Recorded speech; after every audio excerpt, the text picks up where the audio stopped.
Ravens just finished day 9 of training camp. Rashad Bateman, Zay Flowers both returned. Big days from Jaire Alexander, Nate Wiggins. We got some roster moves to go over. We'll talk about everything that happened at practice. We also hear from Chuck Pagano, Nate Wiggins, John Harbaugh, and Trenton Simpson. All that and more in today's episode of the Flock Rundown. Ravens Flock. Flock Rundown is the place to be. Motionless brainwaves attempt to swim their way to sense, can't tame the untamed. What's up, Ravens fans? My name is Ryan, and welcome back to another episode of the Flock Rundown. Ravens just finished day 9 of training camp. We'll start with who was there. Rashad Bateman and Zay Flowers returned. New absence today was Tez Walker, who Harbaugh said was dealing with a soft tissue thing, and they're just taking it easy. Marcus Major is still out. He's got a concussion. Longer Beam is still out after the collision with Wester the other day. And then Emory Jones Jr. on the non-football injury list still. Ardarius Washington on PUP, and Isaiah Likely is still out. Obviously, he's probably going to miss the entirety of training camp and the preseason. Ravens also made quite a bit of roster moves today. They signed 2 tight ends, Baylor Cupp and Scotty Washington, who was here before. They signed a running back during practice, Dearness Johnson, and they signed Brent Urban back this morning. I made a video talking about that. And then they cut John Hoyland, Sam Pitts, and Daiwan Black. Tyler Loop did not kick at team practice today, but he's the new kicker until they bring someone else in. You know, John Harbaugh spoke on it today. He said that they could bring John Hoyland back. They cut John Hoyland so early because they needed to clear some roster spots for some tight ends and running backs. You know, it's probably more about roster than anything else. We definitely weren't planning on making a move. We were planning on John being there at least for one game, maybe 2 games, maybe all the games, depending on how it went. Because, you know, I mean, if you're the drafted kicker, you certainly have the edge, right, Childs? But we wanted to keep the pressure on both of them too, and he was doing a good job and kicking well enough to earn a spot on the team. But we just had roster needs right now. We just needed some certain positions, tight ends, receivers, and running back. So we felt like we had to do it. Not that we couldn't bring him back if we get the opportunity or we need to. Diving into the practice details from today, Jaire Alexander had a huge day, 2 interceptions. Lamar Jackson tried to force a sidearm pass to the sideline in a crowded pocket. Jaire Alexander jumped it, picked it off. Defensive sideline went nuts. And then not too long after that, Jaire picked Lamar off again in 7-on-7s. He undercut an out-breaking route by DeAndre Hopkins, same sideline where he made the first pick. Jaire Alexander is just an unbelievable addition to this team. I cannot state that enough, man. Just talent, energy, everything. Leadership. Found out today that he hosted all the DBs Thursday night at his house. Soon he came to the team, he said he was going to bring the energy. He here to teach us. Whatever we need, he here. So he been a great impact. Just like you said, the first week he came, he said we're going to come to his house. So, I mean, he bring the joy. I mean, yeah, like he a great fit to the DB room. Speaking of Nate Wiggins, he had an interception today as well. He picked off a deep shot from Lamar Jackson to Rashad Bateman. Bateman was flanked by 2 defenders. Jackson's throw hung up in the air. Nate Wiggins picked it off. Nate Wiggins spoke to the media today, talked about his year 2 leap, how much comfortable he feels, and more importantly, how much he knows the defense now so that he doesn't really have to think about anything. He can just go out there and play.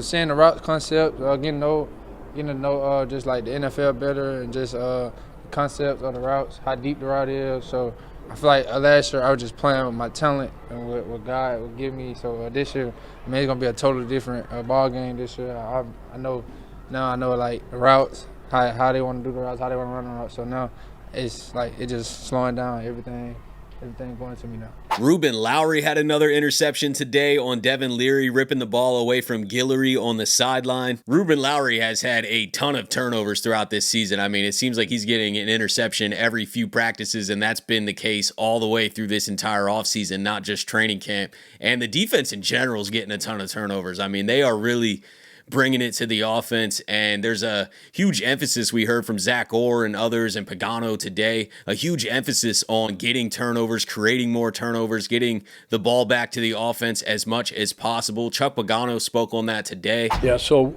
you know, it starts with, you know, the head coach, obviously, and then Zach. We talk about that every single day. The ball is everything. Besides the final score, you know, takeaways determine win-loss more than anything else. you're +2, you're +3, you're going to win. You're +3, you're going to win 92% of your games. So we drill it, we talk about it, we show tape. Zach's done a great job of going back and finding all the turnovers and takeaways. Every one of Ed Reed's, Ray Lewis, those defenses from when John first got here in 2008.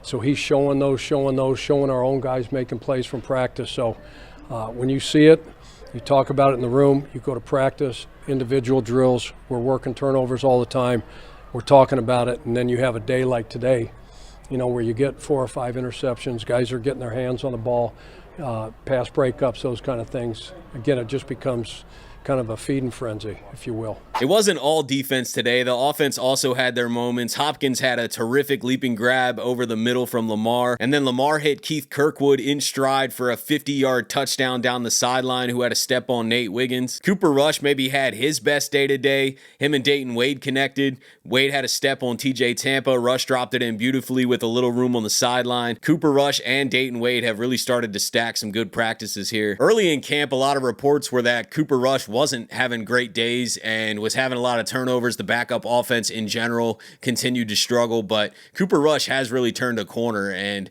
I think that he's just understanding the offense a little bit better. That's still going to take time, but I could see some struggles in the preseason too. I wouldn't be shocked if he struggles a little bit in the preseason. Also, he's with the backup offensive line, and there's just not a ton of quality depth, behind the starters. So he might be under some pressure. You might see Cooper Rush and Devin Leary in the preseason really kind of running for their lives or just being under a lot of pressure that they can't execute the offense properly. And Cooper Rush is brand new to the offense. So I wasn't really thinking that he was going to come in guns blazing. I still obviously am not going to be confident if Lamar Jackson gets hurt, but I do think Cooper Rush is going to be better than a lot of people were thinking when we first signed him and started seeing some reports come out that he's been struggling in camp and whatnot. He's literally learning an entire new offense from scratch, and that's just got to take some time. John Harbaugh spoke about the left guard battle today between Andrew Vorhees and Ben Cleveland, and he spoke pretty candidly. He said that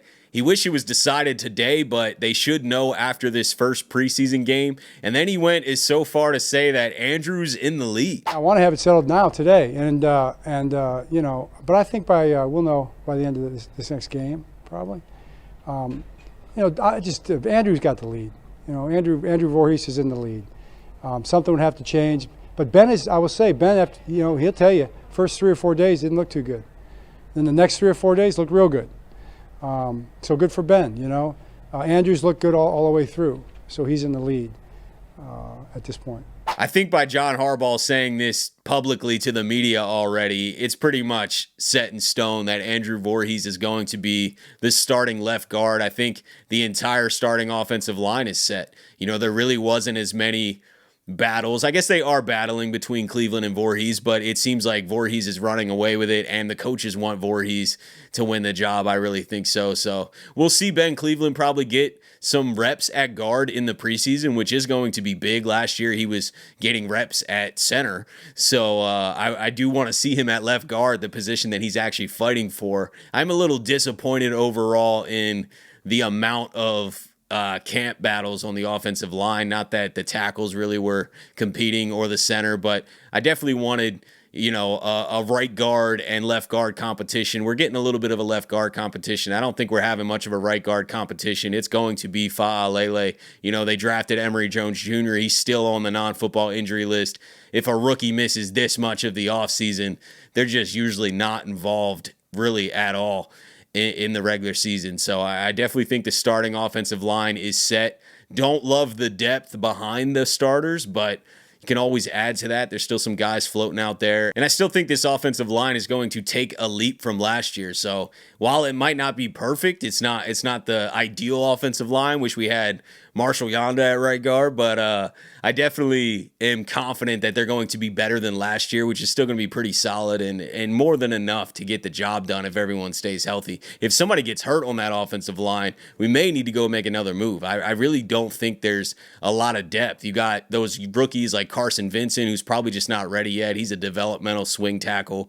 Emory Jones Jr., who knows if they're just going to IR stash him or what, but a rookie that hasn't been here is just not going to play a lot. So we signed Note Boom. I think he'll be the veteran swing tackle, but there's just not a ton of quality depth. So hopefully everyone stays healthy, obviously. But if not, I could see the Ravens making another move. Trenton Simpson also spoke to the media today and said that he's feeling a lot more comfortable than last year as well, and studied himself throughout the entire offseason, studied his film from last year and what he needed to work on the most. Yeah, going back and studying myself, studying my tendencies, the things I did great, the things that I can improve on, and just going back and doing a lot of self-reflecting, and I feel like all offseason I did a lot of watching film. I did a lot of great things last year. So, going back and just continuing to build on those and just getting ready for year 3, and it's going to be special for sure. I still think this is Trenton Simpson's job to lose, but we'll probably see Trenton Simpson and Teddy Buchanan in the preseason. Trenton Simpson's not a guy that they're going to keep out of the preseason. We probably won't see Roquan Smith at all, but